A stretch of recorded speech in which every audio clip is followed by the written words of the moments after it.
안녕하십니까. 세상 읽어주는 남자 이상훈입니다. 이번 시간에는 트럼프의 멘탈리티를 분석해보는 시간을 갖겠습니다.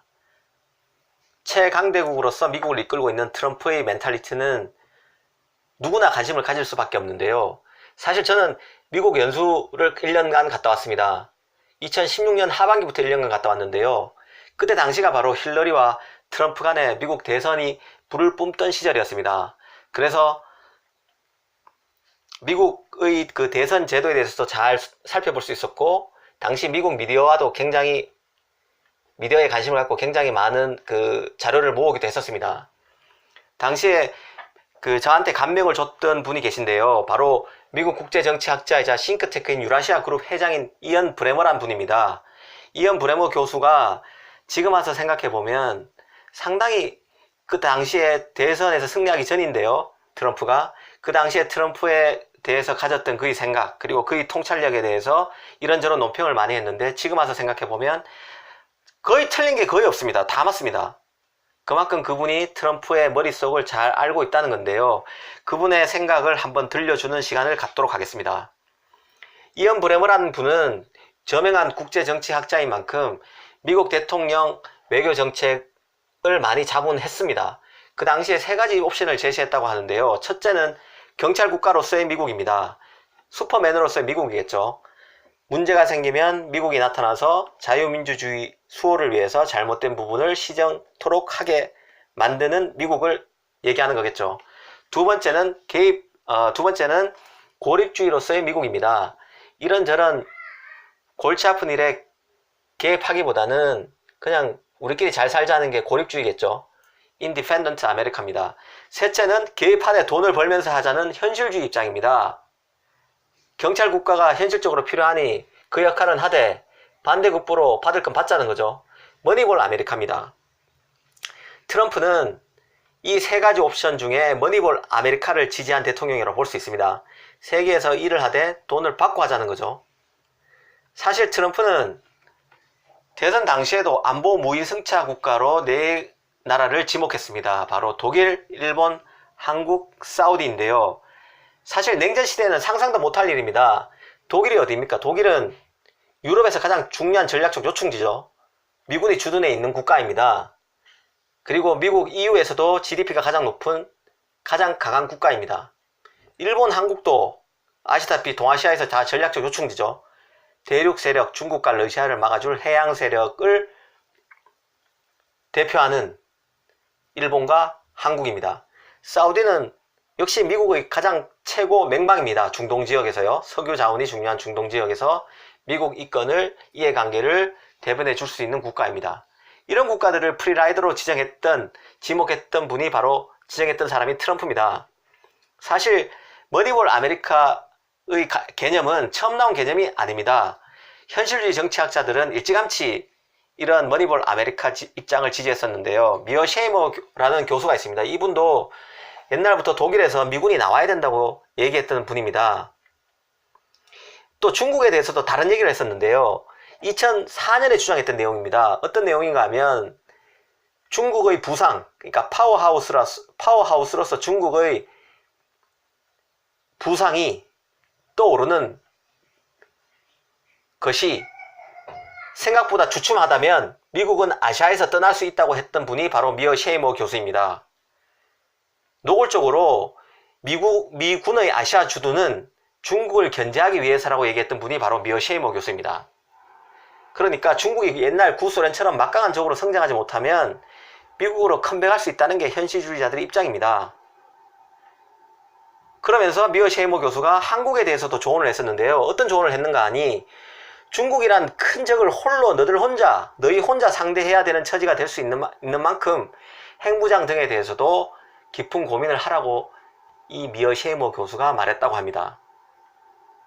가만 생각해 보십시오. 지금 와서 생각해 보면 북한이 핵무기를 개발해서 우리를 지금 위협하는 상황 아닙니까? 현실주의자들의 이런 통찰력이 정말 대단하다는 생각까지 듭니다. 이전에 부시 대통령 같은 경우에는 아프가니스탄, 이라크, 리비아 등에서 전쟁을 많이 벌여왔었습니다. 부시는 확실히 이상주의자의 풍모가 있었습니다.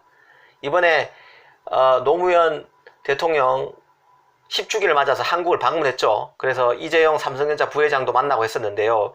이 부시 같은 경우에는 세계를 민주화하기 위해서 전쟁을 일으키고 적극적으로 개입하자는 쪽이었습니다. 그런데 그 뒤에 나왔던 오바마 민주당 대통령이죠. 오바마는 미군을 걷어들이고 정리하고자 했습니다.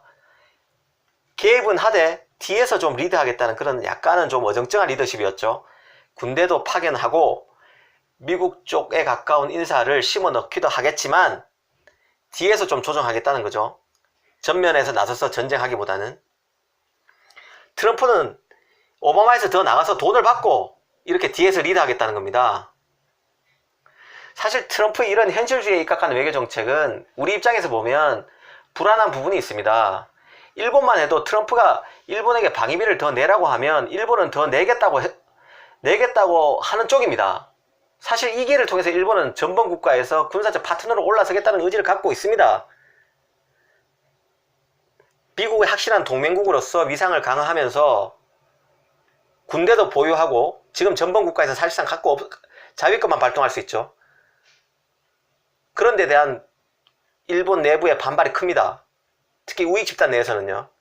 더군다나 중국이랑 큰 경쟁국이 있는데 언제까지 우리가 워 크리미널 네이션이라는 그 딱지에 발목이 잡혀서 있을 수는 없다는 게 바로 일본이죠. 일본 주류 세력의 입장입니다. 그러고 보면 일본의 무장화가 트럼프 시대에 가능할 수 있습니다. 그런데 우리가 이런 시대에 아직도 자존심을 얘기하면서 반일만 붙이고 있다고 생각하니 참 답답합니다. 사실 지금도 지금 문재인 정부는 평화냐 전쟁이냐 이 프레임을 자꾸 꺼내고 있는데요. 평화냐 전쟁이냐의 비교는 사실 애당초 잘못된 겁니다. 평화는 절대 가치죠. 전쟁은 수단일 뿐입니다. 전쟁을 할 수도 있고 협상을 할 수도 있는 겁니다. 이런 포퓰리즘에 가까운 비교를 해가면서 지금 국내 정치를 엉망으로 외교 정책을 엉망으로 만들고 있다는 게 제 생각입니다. 참 안타깝습니다. 그럼 여기서 도널드 트럼프의 멘탈을 조금 더 살펴볼 필요가 있는데요. 동맹국들을 어떻게 생각하는지 다시 한번 좀 살펴볼 필요가 있습니다. 트럼프는 이것도 이언 브레머 교수의 진단이었습니다. 트럼프는 미국의 모든 동맹국들을 미국 정부의 어리석은 간용 덕분에 미국과의 관계에서 이익을 편취해온 연약한 친구쯤으로 생각하고 있다고 브레머 교수가 말했습니다. 일리가 있는 내용입니다. 그러니까 미국이 많은 돈을 대주고 있음에도 불구하고 미국의 행동을 제약하는 게 바로 동맹국이고 국제기구라고 힐난했던 사람이 바로 트럼프입니다. 사실 아까 전에도 얘기했지만 독일한테 군비를 더 부담하지 않으면 나토를 해체해야 한다고 얘기했던 분이 바로 트럼프죠. 그리고 사실 아까 전에도 말씀드렸지만 현실주의 정치학자들은 미국이 일본, 한국, 사우디아라비아의 안보를 더 이상 책임지지 않도록 이들 국가의 핵무장을 허용해야 한다고 주장했었습니다. 사실 이런 주장이 나오는 데는 동맹국들이 직면한 위기가 사실은 미국의 이권에는 별 영향을 주지 않는다고 보기 때문입니다.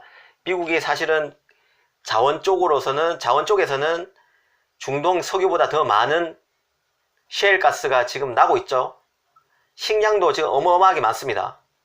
이전보다 중동에 대해서 관여해야 될 필요가 없는 거죠. 그 다음에 북한의 도발 같은 경우도 미국 본토 공략이 가능한 하와이나 괌, 본토 공략이 가능한 ICBM만 아니면 된다는 입장입니다. 그러다 보니까 중국의 대국 굴기에 가까운 세력 확장, 대국 굴기로 대변되는 세력 확장 정책, 북한의 도발도 미국보다는 대한민국과 일본에 더 큰 걱정거리가 되는 거고, IS 같은 경우에, 테러 집단 IS 같은 경우에 사우디에 위협이 되지만 미국은 이제 예전만큼 사우디 원유를 필요로 하지 않습니다. 셰일가스도 많이 나고 있죠. 그러다 보니까 이제는 좀 예전 같지 않은 거죠. 미국이 우방국을 대하는 태도가. 그리고 이 자유무역에 대해서도 좀 우호적이지 않습니다. 자유무역이 일자리를 뺏고 있다는 게 바로 트럼프의 입장이고 미국인들의 인식입니다. 미국인들이 여기에 많이 동조를 했죠. 그래서 트럼프가 대통령이 될 수 있었습니다. 미국에서 세계화가 미국 경제를 살려줄 것이라고 믿는 사람은 거의 없다고 봐도 무방합니다.